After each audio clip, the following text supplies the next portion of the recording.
Sinabihan ni Justin ang magandang intensyon na kanyang ama para sa kanya upang maging mabuti siyang tao dahil ang akala ni Justin na pinili na kanyang ama si Moises kaysa sa kanya. Sinabihan ni Justin ng kanyang ama na handa siyang ibuwis ang kanyang buhay para lamang kay Moises para sa isa niyang anak.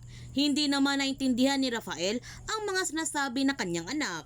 Pinigilan ni Mercedes ang kanyang anak na sabihin kay Rafael ang katotohanan, ngunit patuloy pa rin si Justin na sabihin kay Rafael ang totoo. Sinabihan ni Justin ng kanyang ama kung gusto niya na maging isang pamilya ulit sila, mangako ito sa kanila, mangako siya na hindi na siya babalik kay Moises sa isa niyang anak. Biglang naputol ang kanilang pag-uusap noong nakita ni Rafael na dumating ang mga tauhan ng kanyang Papa Jaime.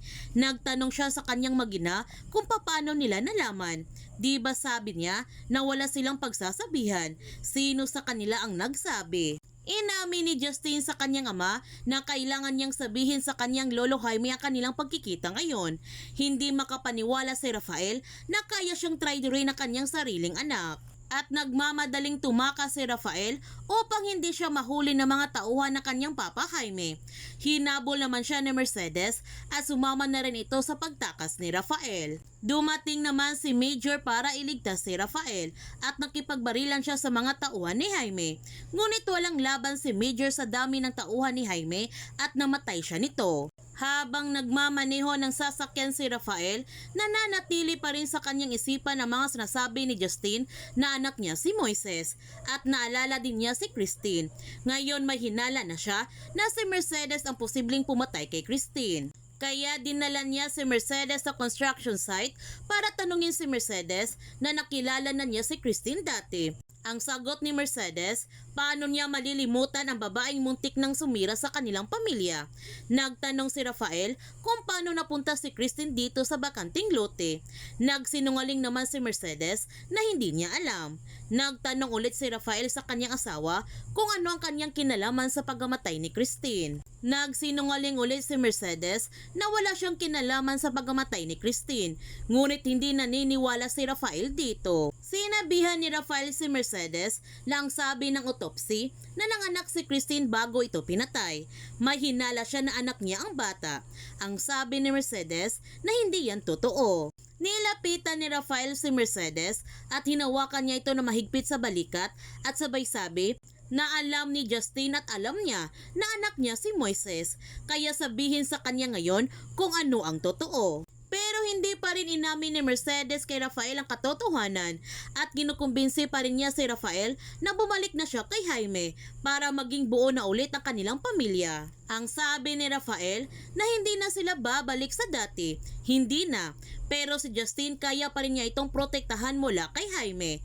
Ang galit na sabi ni Mercedes na sisirain lamang niya ang buhay ni Justin. Galit na sinabihan ni Rafael si Mercedes na gusto ba niya maging katulad si Justin sa kanyang Papa Jaime.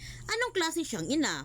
Ang galit na sabi ni Mercedes na siyang tumalikod sa kanyang anak at hindi siya, kaya huwag siya nitong susumbatan. Ang sabi ni Rafael na hindi niya tinalikuran ang kanyang anak, lahat ng kanyang ginagawa para lamang magbago si Justin. Nagtanong si Mercedes kay Rafael kung bakit kailangan pa ni Justin na magbago para maging katulad ito sa isa niyang anak.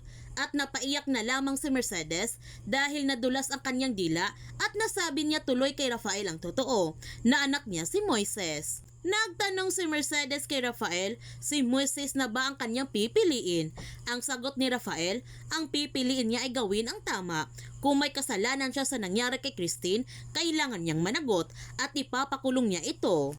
Naiinis na gusto si Mercedes kay Rafael dahil mas pinili niya si Moises at wala na itong pakialam sa kanya.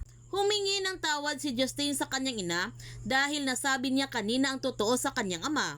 Ang sabi ni Mercedes, nangyari na ang nangyari at humingi siya ng sorry kay Justin sa panahon na naging mahina siya.